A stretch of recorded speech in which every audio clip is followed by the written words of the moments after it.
Look, my talk's about shellfish farming and spat in particular, or the supply of spat.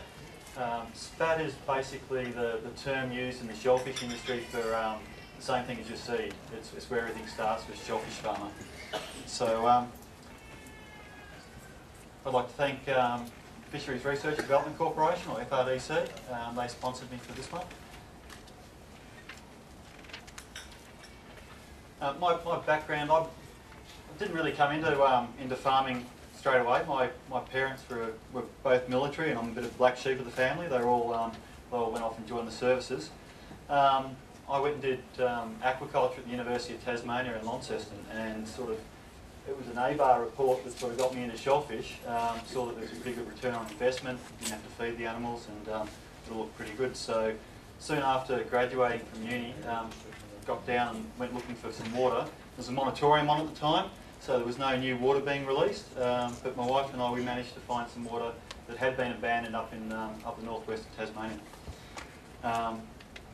We set up a farm up there, but in the meantime, we've been specialising in shellfish hatcheries and working for other people. So I've worked for basically every other shellfish hatchery in the state. This is my family. This is Thomas is up the top there. He's 6 and likes to get his hands dirty and wants to be boss. Wants to be boss yesterday. Really, he's already asking. So, Daddy, when's my hatchery going to be built? You know, your hatchery? He goes, yeah, my hatchery. Oh, you can be boss for a little while, then it's my turn.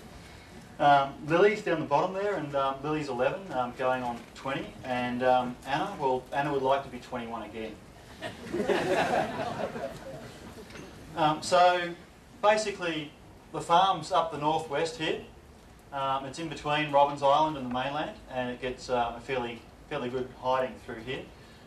We've currently got a friend on there, and he's subletting it from us because I spend all my time over here in Bicheno and down in Toowoomba on the east coast, where all the hatchery production is. It's about a 12-hour return trip, so we don't get up there very often. I was working with Spring Bay Seafoods. Spring Bay Seafoods is a fully vertically integrated company, and they started off as a scallop farm, and that all went horribly wrong, and they realised that mussels were growing pretty well on all these scallop cages, so they started farming mussels. They couldn't get enough mussels in the wild, so they went, well, we need a hatchery. I was working for another hatchery called Shellfish Culture, producing them some mussels, and they soon became apparent that Shellfish Culture's focus was on oyster production, and Shellfish Culture couldn't supply them with enough mussels. So I was contracted to build them a hatchery, so about 7 years ago I did that, and that was located down in Toowoomba on the east coast, about an hour up from Hobart, and there's 3,500 hectares of subsurface marine farm. It's one of the largest holdings in the southern hemisphere. It's a fairly large piece of water. It's not fully utilised as yet, and it's got capacity to do over 3,000 metric tonne of mussels. I parted ways with them recently, but while I was there, it's set up as a mussel hatchery, and I went in with it with the eyes open, thinking I should be doing some oysters as well. So we started producing some oysters as well, and we're doing about 3 billion eyed larvae of mussels and about 200 million oysters each year. My background's also been in some scallops. I've had some small production of scallops and some small production of clams while at university, and also some green and black lip abalone. So I thought it was time to go away and have a look and see what else was out there and see whether we could step it up a gear. So I went over to the United States, to Norway, Sweden, Portugal, Spain, New Zealand, Canada, France, Guernsey, England and Scotland. And I was visiting shellfish hatcheries, selective breeding programs, genetic experts, shellfish farms, processors, retailers, universities, researchers, educators and industry advocacy. So I've got a bit of an interest across all those things. What I didn't mention just a moment ago was that I'm also involved in the oyster industry pretty heavily, and have been for a while, as the Tasmanian Oyster Research Council Chair, and also with the Oysters Australia and Oysters Tasmania. So I've got an interest in the whole sector. So that's what we're talking about. Oysters, obviously the oyster up the top here, mussels, clams. These are manila clams, the largest species being produced in the world, or the greatest number of animals being produced in that species. And then there's this. It's anyone seen one of these? Yeah, Tim got me to take the spinning bit off, but it's a gooey duck. It's farmed in Washington State. They found some in New Zealand, and it's worth about $80 a kilo in the Asian market. That siphon extends out to about this long, so it takes about 5 or 6 years to grow, and they get up to about 40 years old.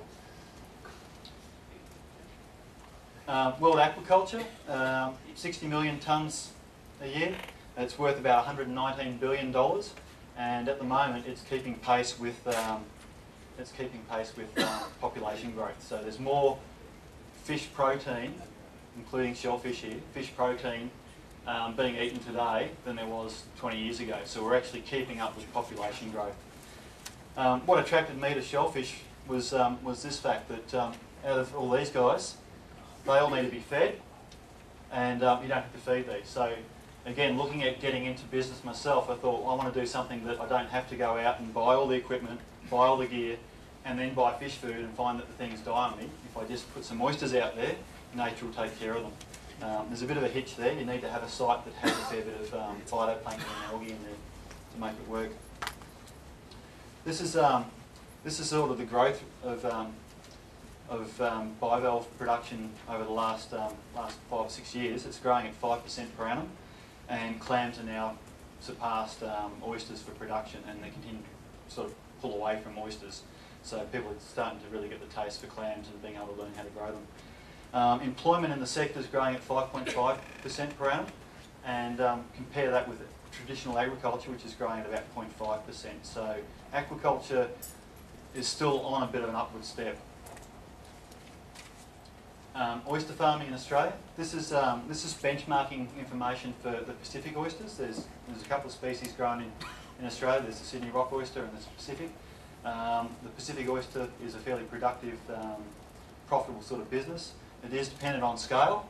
So at the smaller end, you still make a reasonable percentage. I don't know if you can read that. That's about 27%. This is 45%, 46%, and about 37% up over here. So that's why people go oyster farming. It's good money. Production in Australia, oysters at the moment are about 14,800 metric tonnes. That's similar to what they were back in the 70s when the Sydney rock industry was the only one in town, and things were going pretty well before they had disease and pollution issues. So we're actually still, we've only just come back up to what there was 30, 40 years ago. The industry is worth about $100 million, and mussels are about 3,000 metric tonnes, and $10 million. Scallops, there's a couple of hatcheries and some people trying to farm scallops, but it's not really happening as yet. And clams, there's zero commercial aquaculture production of clams. There is a fishery, and it's a fairly profitable fishery with $18 to $22 landed price, but there's no aquaculture of clams at the moment. So I wanted to learn what was going on in other hatcheries. A lot of hatcheries are multi-species, and see if there's some technology that we're missing and that we should be bringing home. So I wanted to see what made them profitable, where their efficiencies were, and whether we could adopt some of those efficiencies, and how they approach things with management and their risk mitigation. So you can go very high tech, but the whole thing can crash on you, a bit like the Ferrari or Lamborghini that was being mentioned earlier. You end up in a ditch. Also the business structure. It's a fairly new industry, and getting those things right is pretty important. There's also some industry issues. We kept hearing about the west coast of the US basically having no seed production and being short of product, and also disease issues in France and New Zealand being fairly dramatic. So I want to go away and see if there's any opportunities for the Australian industry to diversify into other species, but also if there was potential for us to maybe fill a gap and become exporters. So I'm not sure if you all know the life cycle of a shellfish, but it starts with the broodstock. That's like your breeder. They release eggs and sperm into the water, and fertilisation occurs externally. There is a couple of species that actually retain the eggs on gills, and the sperm come across the gills, and they keep the animal, they keep the larvae on the gills just prior to, and they let them go just prior to settlement. So they swim around as larvae, and I'll show you a larvae in a moment. They swim around for about 14 to 30 days, depending on the temperature and how much food there is, and then they get ready to settle. In the commercial production, it's settlement and nursery, so we start looking after them as while they're still small, and then they go out to the grow-out farms. Underpinning all of that though is microalgae. So we need to grow the food to feed the larvae and to feed the shellfish to keep things going. That's within the confines of the hatchery and the nursery. When you get to grow out, it's basically nature takes care of things. Although having said that, the French use shallow ponds called clairs, and they place oysters into the clairs for a period of time up to 90 days to get them nice and fat, feeding on the microalgae. So the microalgae starts off in these small flasks over here. We transfer and keep the bacteria out of them. This one's just been transferred that day. The next day it's here, and it's basically just a cycle. So one cell becomes two, two becomes four, and you're on this exponential growth. So we're starting with 100,000 cells here, and we end up with 95,000 cells per microlitre there, or 95 million cells per mil. So you get a fairly rapid exponential growth. And then it's just a matter of scaling that up. So we go up from the 5 litre flask into a carboy, then the carboys go into bags, and then the bags can be continuous culture. So we have water coming in up the top that's been sterilised and has nutrients added to it, and we have algae coming out all the time. The other way of doing it is big batch culture systems, and this is what the Americans are using. Broodstock needs to be controlled and manipulated so that we can do our spawnings and our production runs when it fits our requirements. We do that by manipulating the temperature. Most shellfish, if you put them at 6 degrees, they'll stop. If you bring them up to 20 degrees, they'll start to metabolise quickly. So we've got a pretty good control with temperature. We can sort of slow them down and speed them up to suit our needs. These are some oyster eggs, and so there's some sperm popping around here. There's an egg that's just been developed, starting to fertilise. There's a polar body being released. So we get to see the whole thing. The sperm go into the egg, fertilisation. We can get a good idea as to what our fertilisation, our success is right from the start. This gives you an idea of the scale of things. These larvae here are basically ready to settle. They're day 7. Larvae, that's a larvae there. It has a velum that it uses to swim and feed and for respiration.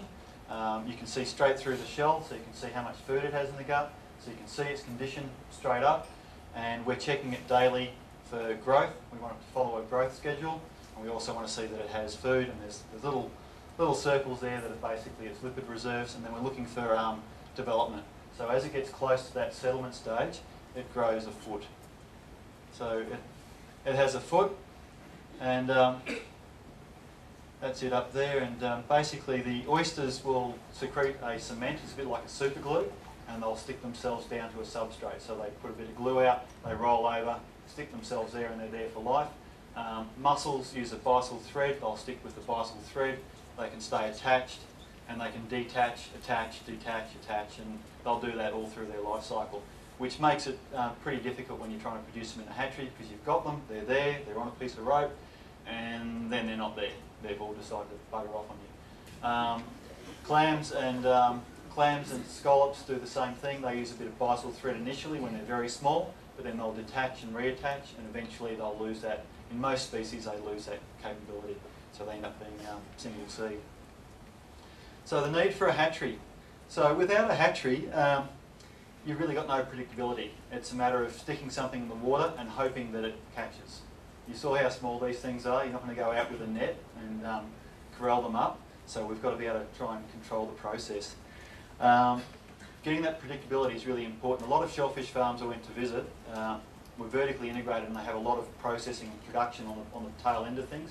They've developed markets, and if you don't have supply consistency, all of that's for naught.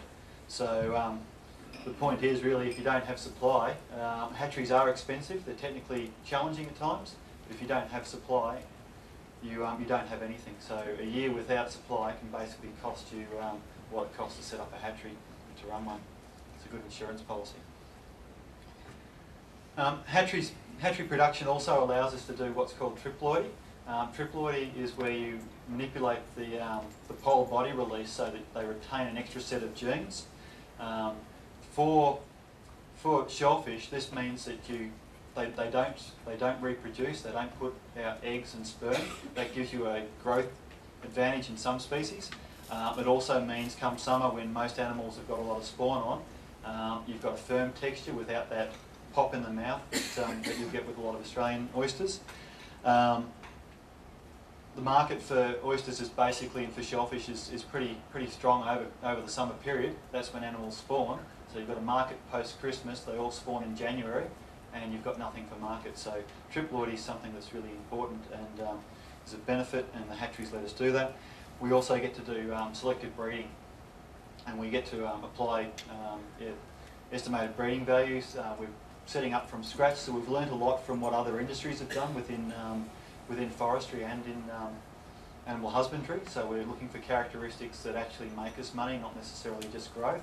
Something that's going to give us survivability, disease resistance. That's been very big in the US, and it's saved the Virginica industry, and it's also been very beneficial for the New South Wales rock oyster. This is how it all happens. This is Alan Barton in Whiskey Creek in Oregon in the US. He's strip spawning an oyster. So we have an oyster that's not going to live through this. It's full of gametes, and he's doing about 8 to 9 billion larvae a year, eyed larvae, and so he doesn't have time for them to to dim the lights and put the music on and have them spawn in their own way. So he just pops the top and squeezes it out.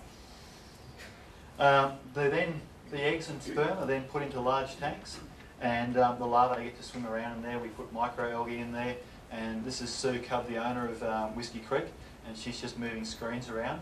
The water's drained across these screens. They're very fine, around about 45 micron, and that captures the larvae. They then get washed, assessed, counted, and put into a fresh tank.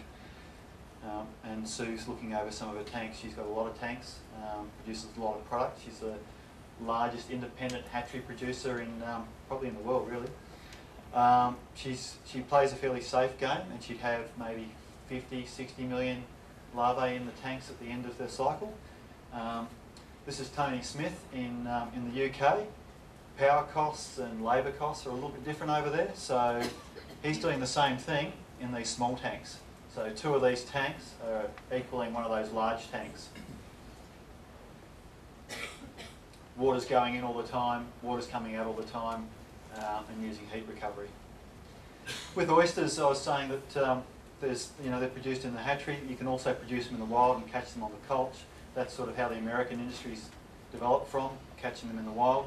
So there's still a large market for the meat product, and there's also single seed oysters. Mussels, we try to set them onto rope so they can go straight out to farming. Different parts of the world, they'll try and set them onto different culture media. In Canada and the US, they're trying to put them onto a net and grow them out on that. Clams, we keep them as single seed, and then they get put out into the seabed, usually in mesh bags to protect them from predators, and then later on they just get left free range. These scallops have been grown at a place called Martha's Vineyard. They've recently settled, and they're being put back out for fishery enhancement. Local fishers pay a licence, and that funds the hatchery. Eyed larvae being distributed out to tanks. And same thing with mussels. Oysters being grown in cages, in trays. This is the typical Australian method of doing things. We grow them up to a small size on shore and then put them into mesh cages and put them out into the water. One of the problems with that is that you actually need a marine lease, and they're pretty hard to come by. The other thing is you need to be tackling tides, so you can't go out at any time of the day and look at your stock and work it. You have to basically follow the tides, and on this occasion these guys have been caught out. Mussels, I was saying how they fall off. You'll see that there's some mussels on my finger here. Basically, if I give that a bit, if I had to let go of it, half of those mussels would have just drifted off. If you left them out of the water for another 10 minutes, they just start to slop off.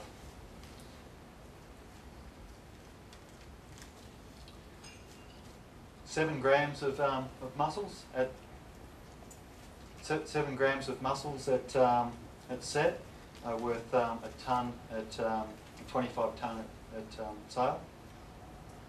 Just got to speed up a little bit. This is Guernsey. It's a floating nursery system, and he's basically used a quarry to grow microalgae. Welnley doing the same thing, an old quarry growing microalgae. Floating raft system. At the end here there's a paddle wheel. That's doing 30,000 litres a minute of a 1 horsepower motor. And they've got it set up so that one person can basically handle that entire system. This is in France. I sort of got locked out in France. They didn't want people prying around, so this was over the fence. And so there's no names attached there, but they're pumping water around and they're doing it on shore as well.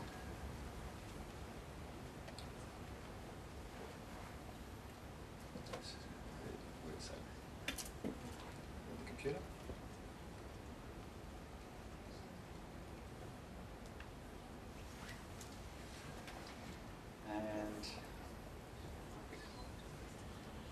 Oh, here we go. Across the US, Oyster Festival in Milford Sound. Had a great time there. Lots of people enjoying oysters, splitting oysters. This is how they raise money for their association there. They basically donate product and then start selling it so you can get fresh oysters and clams. They're all shucked as the people come up. They're shucked as you go. On the other side of things, it is America, so you've got fried dough and Oreos. We had a pretty good attendance with a mix of people, young and old. Beer helps. Young kids are involved, interested. Shell gets recycled. A few blisters. This is Dale Levitt from a university on the East Coast. He was really kind, picked me up from the airport at 20 past 1 in the morning and then gave me his BMW to drive around. He's a pretty happy guy because he gets to work with a lot of young folk, teaching them aquaculture. These guys are trying to get a mussel business going in Boston over time. I might just flick through to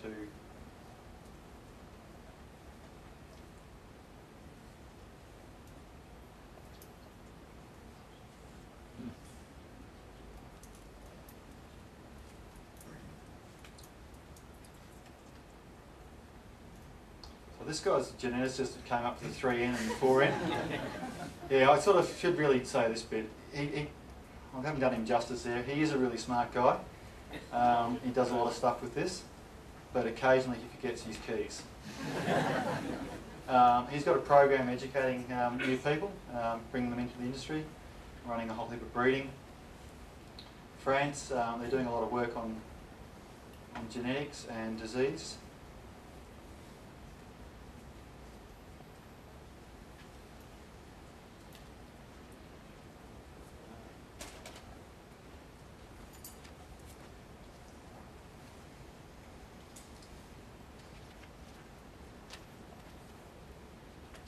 So what I saw while I was away was that ocean acidification is causing a real problem. I'm running out of time. So basically, CO2 in the atmosphere is causing the pH of seawater to drop. I thought I didn't believe that it would happen. It's happening on the west coast of the US, and it's causing major disruption to their wild and their hatchery production. 75% reductions. It's taken them about 5 years to figure out what the problem was, and they're now trying to treat the water. It's okay within a hatchery, but out in the wild, who knows? This is the damage it's doing to the shells, and it's stopping them completing their early life cycle. Pacific oyster mortality syndrome, 80 to 90% mortality in New Zealand, France and New South Wales for Pacific oysters. It's impacting your fast, small growing stock. In New Zealand, it's taken a $30 million industry down to a $5 million industry. They were reliant on wild catch, so they were catching, Callum here was catching on sticks, growing them through, having a merry old time, except the catch went away, and what did live, and what was caught, started dying. What I saw was our hatchery technologies of basically, we could go and make a clam industry tomorrow if we wanted. We just need the need or the want to do it. Our mussel technology, we're in front of the world. And with oysters, I think we've got some opportunities with product diversification. Our nursery, we haven't got the efficiency of the land-based systems, and our hatchery technology is equal to anyone else. We just need to get over it's a term I use, collective intelligence, where we get outside of the competitive nature of things. Everyone doesn't want to talk to anyone because they're afraid they might get the best idea or start stealing the market. I think that we need to, as an industry, start looking at where that is, and I think that's within our staff, it's within our product, it's within the way we manage our facilities. But on the big issues, the big picture stuff like selective breeding, disease, polyploidy, energy efficiencies, those things, we should all be working together.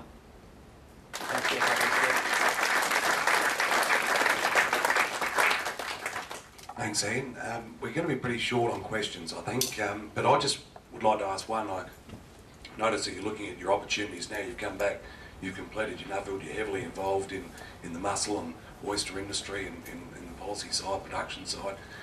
Where do you think this might lead you? Well, I'm unemployed at the moment, so it's going to be self-employment.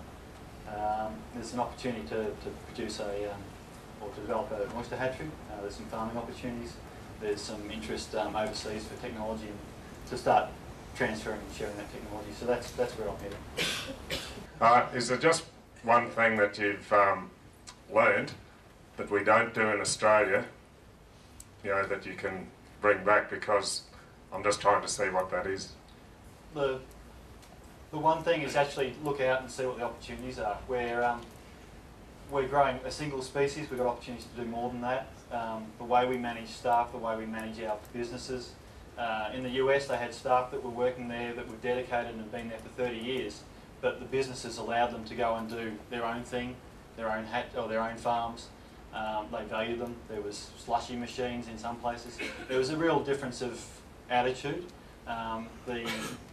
The situation in Australia is that if people have worked in a hatchery for more than 5 years, they're veterans, and there's less than a handful of people that have worked for more than 10 years. So the way we look after staff and the way we look out to where we're going with things, efficiency of scale. Thanks, Ian. It sounds like your son will be right. You'll get your hatchery soon, and good luck. And here's Terry to present you with you.